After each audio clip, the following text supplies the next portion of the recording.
Hey guys, আসসালামু আলাইকুম। কেমন আছো তোমরা সবাই? আশা করছি অনেক ভালো আছো। তো ওয়েলকাম তোমাদেরকে আমার রান্নাঘরে। আজকে আমি তোমাদেরকে খুবই সহজ উপায়ে ঝরঝরে ফ্রাইড রাইস তৈরি করে দেখাবো। তো আশা করছি তোমাদের আজকে আমার এই ভিডিওটি ভালো লাগবে। ভালো লাগলে like, comment, share and subscribe করে পাশে থাকবে।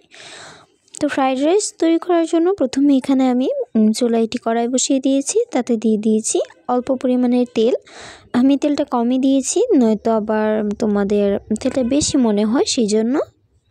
তারপর এখানে আমি আরেকটু তেল দিয়ে দিয়েছিলাম। তো তেলটা গরম হয়ে গেছে, এখন এখানে আমি দিয়ে দিয়েছি রসুন কুচি। তো এখানে মনে হয় মোটামুটি একটার থেকে একটু কম রসুন ছিল, এরকম রসুন এখানে আমি কুচি করে নিয়েছি। তো এখন এটাকে হালকা বাদামি করে ভেজে নেব।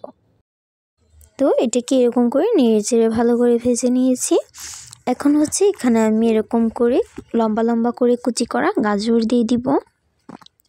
আসলে ফ্রাইড রাইসে কিন্তু গাজরটা দিতেই হয়, মানে গাজরটা অন্যরকম একটা স্বাদ হয়।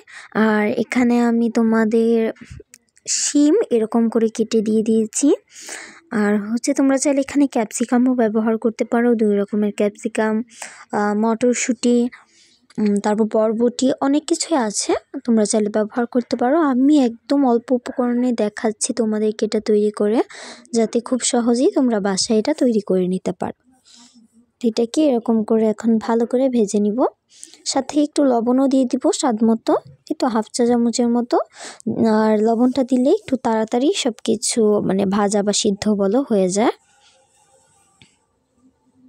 তো এখন এটাকে অল্প কিছুক্ষণ নেড়ে চেড়ে নিব। তো এখন দেখো এটা কিন্তু অনেকটাই ভাজা হয়ে গেছে, আরও হবে। তো এখন কি করব, আমি এটা গাজরটার সাইডে একটা ডিম দিয়ে দিব। তো এখন ডিমটাকে এরকম করে ভেঙে কুচি কুচি করে, মানে বলে এটাকে স্ক্রাম্বেল করে নিব, যেরকম করে কুচি কুচি করে নিব। তোমরা চাইলে এটা আলাদা কড়াইও করে নিতে পারো, তবে আলাদা কড়াই করলে তেলটা একটু বেশি হয়ে যায় ডিমে, আর ডিমটা সফট কম থাকে। তো এইটা এরকম করে তারপর সবটার সাথে মিশিয়ে নিব। এখানে আমি টমেটো আর এরকম করে রিং করে কাটা পেঁয়াজও অ্যাড করেছি, যেটা ভিডিওতে হয়নি, ক্যামেরা আমি বলতে পারিনি, হয়তো অফ হয়ে গেছিলো ক্যামেরা, দুঃখিত। তারপর এখানে আমি পোলাওয়ের চালে রান্না করা ভাত দিয়ে দিয়েছি। ভাতটা তেল ছাড়া রান্না করা হয়েছিল পোলাওয়ের। তো এখন এটাকে নেড়েচেড়ে মিক্সড করে কিছুক্ষণ ঢাকা দিয়ে রেখেছিলাম। এখন এখানে তোমাদের আমি ঘি দিয়ে দিয়েছি উপর দিক দিয়ে, যাতে ফ্লেভারটা সুন্দর হয়।